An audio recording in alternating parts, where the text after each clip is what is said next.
काही जणांचे मला असेही प्रश्न असतात, नवरा किंवा बायको घटस्फोट देण्यास तयार नाही। समजा जर नवरा किंवा बायको घटस्फोट देत नसल्यास तुम्ही परस्पर संमतीशिवाय वादग्रस्त घटस्फोट कंटेस्टेड डायव्होर्स म्हणून कौटुंबिक न्यायालयात फॅमिली कोर्टात याचिका दाखल करू शकता।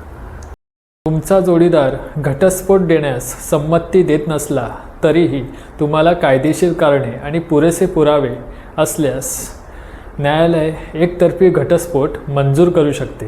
आता कायदेशीर कारणं कोणकोणती असली पाहिजेत तर हिंदू विवाह कायदा 1956 नुसार यासाठी ठोस कारणे असली पाहिजेत। यामध्ये जसे की क्रूरता, व्यभिचार, परित्याग, मानसिक विकार अशा गोष्टींचा समावेश असला पाहिजे। अशाच नवनवीन कायदेविषयक माहितीसाठी मला फॉलो करा आणि अधिक माहितीसाठी खाली दिलेल्या नंबरवरती कॉन्टॅक्ट करायला विसरू नका। धन्यवाद।